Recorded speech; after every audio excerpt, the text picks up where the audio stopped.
ഞാനിന്ന് Instagram scroll ചെയ്തപ്പം ഒരു റീൽസ് കണ്ടു. നമുക്ക് ആദ്യം ജസ്റ്റ് അതൊന്ന് കണ്ടിട്ട് വരാം. ഡ്രസ് ഇല്ലാതെ നിൽക്കുന്നതാണോ ഇഷ്ടം? ഡ്രസ് ഇല്ലാതെ നിൽക്കണമെന്നല്ല, നമ്മൾ ഡ്രസ് ഇല്ലാതെ ഒരു പെർഫോം ചെയ്യുമ്പോഴാണ് മലയാളി ആൺകുട്ടികളുടെ മൈൻഡിൽ കയറുന്ന സാധനം. സോ ഇത് ദീപ്തി ട്രാൻസ് വുമൺ ആണ്. പല വിഷയങ്ങളെ കുറിച്ചും ആള് സംസാരിക്കുന്ന പേഴ്സ്പെക്റ്റീവ് എനിക്ക് ഭയങ്കര ഇഷ്ടമാണ്. എന്നാൽ ഈ ഒരു സാധനത്തിനോട് ഞാൻ ഒട്ടും യോജിക്കുന്നില്ല. ആദ്യം തന്നെ ഈ ചോദിച്ച ചേട്ടന്റെ മുഖം ഒന്ന് കാണണം എന്നാണ് അഭിപ്രായം. ഡ്രസ് ഇല്ലാണ്ട് നിൽക്കുന്നതാണോ ഇഷ്ടം എന്ന് അയാളുടെ ഒരു ചിന്താഗതി നിങ്ങളൊന്ന് ആലോചിച്ച് നോക്ക്. ആൻഡ് ഈ ഒരു ചോദ്യത്തിന് അവിടെ നിന്ന് കൊടുക്കേണ്ട ഒരു മറുപടി, എന്നോടാണ് ഇങ്ങനെ ഒരു ചോദ്യം ചോദിക്കുന്നതെങ്കിൽ ഡെഫിനറ്റ്ലി ഞാൻ റിയാക്ട് ചെയ്യുന്ന രീതി ഒരിക്കലും ഇങ്ങനെ ആയിരിക്കില്ല. അപ്പൊ ദീപ്തി ചേച്ചി പെർഫോം ചെയ്യുന്നത് ആൺകുട്ടികളെ പ്രീതിപ്പെടുത്താൻ വേണ്ടി മാത്രമാണോ?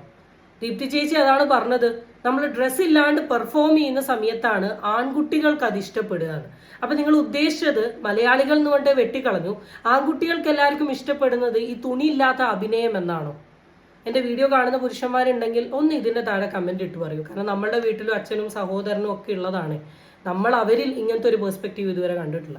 പറയാം നല്ല രീതിയിൽ, പറയുന്നതിന് മുമ്പ് ഒരു മീഡിയയിലാവുമ്പം ഒന്ന് ആലോചിച്ചും കണ്ട് പറഞ്ഞാൽ കുറച്ചും കൂടെ നല്ലതായിരിക്കും.